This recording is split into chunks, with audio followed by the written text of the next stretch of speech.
Hello and welcome, John. This is John Sanderson from Cumbria Gardens. Before we just have a guided tour around the garden that you created about 11 years ago, tell us a little bit about Cumbria Gardens. What is Cumbria Gardens? Well, Cumbria Gardens was set up about 15 years ago by myself. It's a small team with only 3 or 4 people working, a couple more during the summer depending on the workload. The Cumbria Gardens, the name was taken just because we happen to live in Cumbria, and here we are, folks. So we have a show garden here. The purpose of this is to let people see the sort of works that are carried out by the Cumbria Gardens team, and you will actually see there's an awful lot of Japanese maples in the garden. It's a water garden, and those are my 2 main passions in horticulture.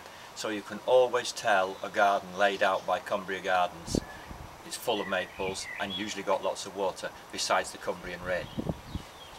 Brilliant. Okay, and so into the garden we go, down the steps, and this one here is an Acer palmatum, that's also known as a butterfly. Whoa, and this one here is Bulwarnia. Going down, and you have your water garden.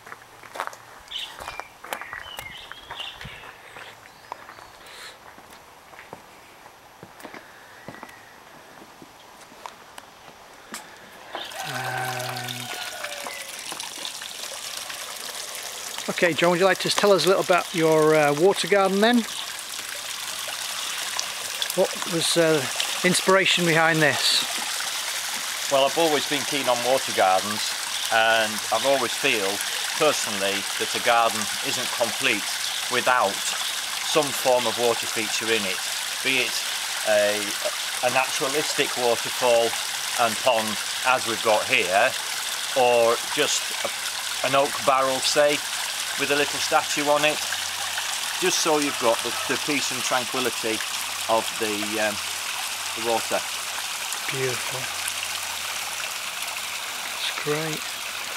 And we've got some fish in there as well.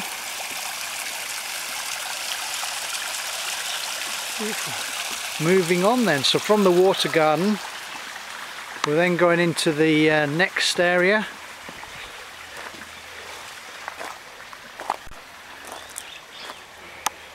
I'll go down either way. We could go right or we could go left. There's another Acer palmatum there. Okay, tell us a little bit more about this area here then that you've created, John. This area was the biggest challenge in relation to the sheer labour involved. The ground I'm actually standing on here now is about 15 foot higher than what it was initially, as the garden was on a steep slope, and it's all retained by large blocks of limestone, which were all brought in by a wheelbarrow. The garden's too small to get any machinery into it. Again, you can see it's dominated by the beautiful maples, which, as I've said, is a passion of mine. This one, this beautiful pink one here, that's a Rido Nishiki. It's a beautiful plant, but quite difficult to grow in an area that's not sheltered. Lovely. And I don't think we'll be able to see the true size of this, but there's quite, as you say, a drop down there to another pond below, where you'll see a dragon. Let's follow the path down. And then you have your aviary there. Probably hear some of the birds.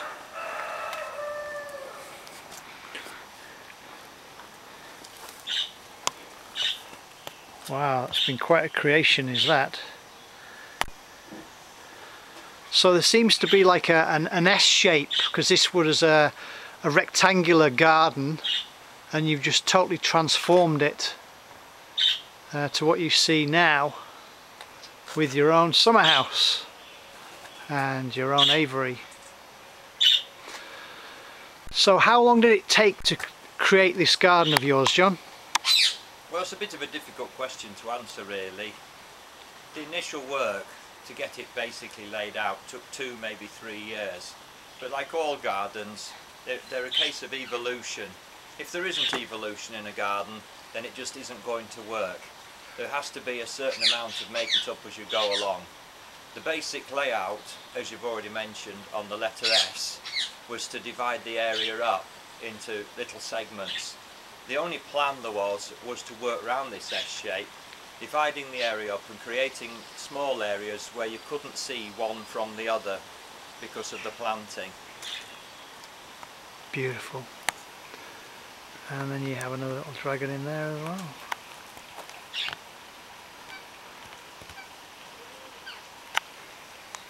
Absolutely wonderful.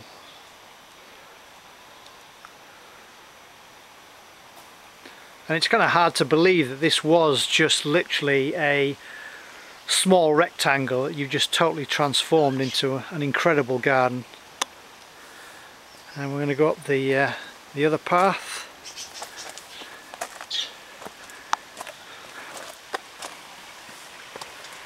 I think what I like about it, as well as its organic nature, that it's just all natural. You still may have what we'd label as weeds or dandelions, and yet they're just naturally in place there. Well, that was part of this garden, is to have what I tend to call the wild plants in as well. A weed is only something that's, to use a cliche, it's only something, doesn't matter how fancy it is, it's in the wrong place, it's where you don't want it. This archway could be weeds if it's where we don't want it, but this is primarily a water garden, but as you can see from what you've seen, it's also a woodland garden. It's very densely planted with a lot of plants which would actually be too big for this garden if you didn't carefully prune them. Absolutely. And again, we'll just have another look down the other side of the garden, just down where the summer house is, looking right across. One point that people do ask me about is recycling. Quite recently people have been really concerned about recycling things, reusing them, and we do get quite a lot of clients who don't like to waste things. So if you'd like to just have a look behind there at the summer house, you will see that that has been built entirely out of recycled materials. There's nothing in that summer house which is actually brand new. Everything has been donated by one client or another.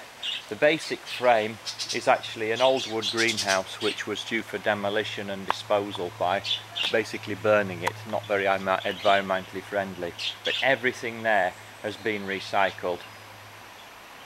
Brilliant. Most of the stone which is actually in the walls in this garden has actually come out of these great pits that we've dug out to take the ponds. So you basically started out with an idea, it was a rectangular garden, you've just created an S shape and then just organically grown and planted as the years have gone by.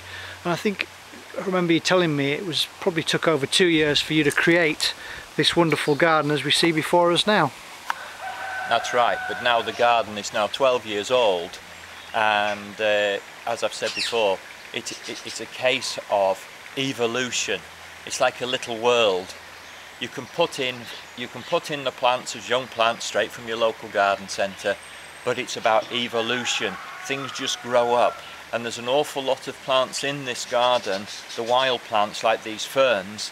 A lot of these have just appeared because of the nature of the landscape. Beautiful. Okay, I'll just finally end right up at the top where your water feature is. I love this gargoyle on the side of the door there, that's brilliant. Such a calming feature. Brilliant. And then your new feature, which is this reused boat. That's fantastic. Well, John Sanderson, thank you very much indeed for giving me a guided tour around your garden. Thank you, and I hope you enjoyed it.